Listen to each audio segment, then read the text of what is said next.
మిగతా వాస్తవాలు బయట పెట్టడా? మిగతా పేర్లేమి బయటికి రావా?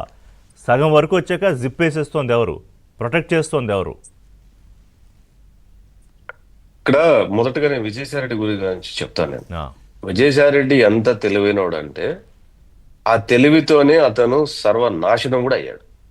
అతని ఆల్ ఇండియా చార్టర్స్ అసోసియేషన్ వాళ్ళు అతను బైకట్ చేశారు. ఓకే. అంటే అతను ఈ వృత్తికి అనర్హుడు. ఈ వృత్తిని అడ్డం పెట్టుకొని ఇన్ని స్కాముల్లో ఇరుక్కున్నాడు. ఒక చార్టర్డ్ అకౌంట్ అనేది దాని మీద ఆయన మళ్ళీ హైకోర్టుకి వెళ్ళాడు, సుప్రీంకోర్టుకి వెళ్ళాడు, దాని మీద అప్పీల్కి వెళ్ళాడు. That is different story. But ఏంటంటే అసలు నీ ఫెటర్నిటీలో ఉన్న వాళ్ళు నిన్ను వెలేశారు బయట. నువ్వు అనర్హుడు, నువ్వు క్రిమినల్, ఒక క్రిమినల్ అనేది ఎస్టాబ్లిష్ చేసి బయటకు వేసేసారు. ఇక్కడ రెండు రకాలుగా ఆలోచించవచ్చు విజయసాయి రెడ్డిది. మనం ఒకటి, ఈ జగన్మోహన్ రెడ్డిని లొంగ తీసుకునే ప్రయత్నం ఒకటి. ఓకే. రెండవది, కొంతమందిని తన శత్రువులుగా అనుకున్నటువంటి వాళ్ళని ఇరికించడం ఒకటి.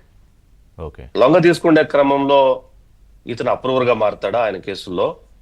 లేదు ఈయన ఇందాక మన అంకం గారు అన్నట్టు ఈయన వెళ్ళిపోయి లోపల కూర్చుంటాడా అన్నది మనం వెయిట్ చేయాలి. ఇది కొద్దిగా ట్రిపికల్ గా ఛాన్సెస్ ఉన్నటువంటి అంశం ఇది.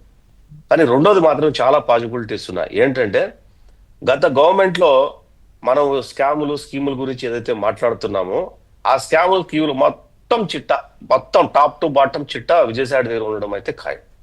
ఇప్పుడు విజయసాయి రెడ్డికి 160 సిఆర్పిసి 160 ప్రకారం నోటీస్ ఇచ్చారు, అంటే సాక్షిగా ఇచ్చారు. ఇక్కడ ఇది సాక్ష్యం అంటే ఏంటి? అతని దగ్గర ఆధారాలు ఉన్నాయి కాబట్టే నా దగ్గర కసిరెడ్డి కదా మూల కారణం కసిరెడ్డి అని ఒక ఆయన ప్రశ్న అడ్రస్ చేసినప్పుడు చెప్పినాడు కాబట్టి ఆయనకు 160 కింద నోటీసులు ఇచ్చి అతన్ని పిలిపిస్తున్నాయి. ఈ రోజు నువ్వు చెప్పావు కదా, మరి నీ దగ్గర ఉన్న ఆధారాలు ఏంటంటే ఈ రోజు రేపో మన్నాడో ఎప్పుడు ఆయన అటెండ్ అవుతాడో ఆ రోజు ఆయన ఏ రకమైనటువంటి ఆధారాలు సంపాదిస్తే ఆ ప్రభుత్వానికి ఇవ్వబోతున్నాడు అనేది మనం కొద్దిగా ఆలోచించాల్సిన విషయం. అంటే ఇవ్వడని కదా ఇప్పుడు అంకరావు గారు అంటే ఇంకేం పేర్లు రావు, 100% ఆగిపోతాడని.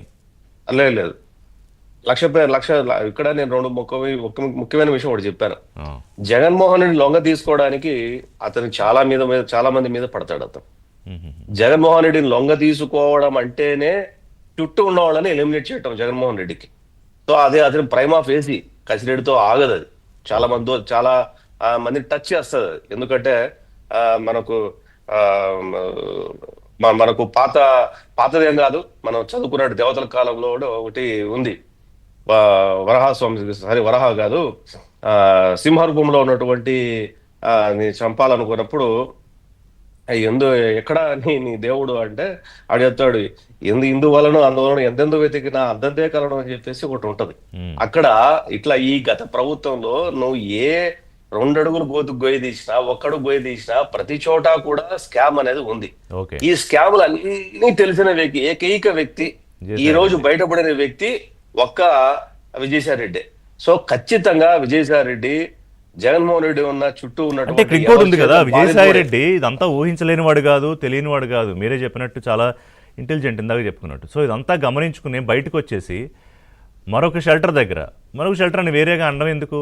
సపోజ్ ఇప్పుడు ఏదైతే జరుగుతోందో బీజేపీ దగ్గరికి వెళ్ళిపోతాను, ఎందుకంటే ఆయన అరెస్ట్ నుంచి తప్పించుకోవడానికి, మీరు అన్న వాళ్ళని కొంతమంది పేర్లు బయట పెట్టడానికి లేదా బెదిరించడానికి, అంటే పొలిటికల్గా బయటకు వచ్చినట్టు కనిపిస్తూ అన్నా వెనకాల జరిగేదంతా రాజకీయమే. సో అందుకే అడిగా ఎవరు ప్రొటెక్ట్ చేస్తున్నారు అని. ఎవరు ప్రొటెక్షన్ ఏం లేదు ఇక్కడ ప్రస్తుతానికైతే. అతనికి ఎవరు ప్రొటెక్షన్ అయితే ఇస్తున్నట్టు నేను అనుకోవట్లేదు.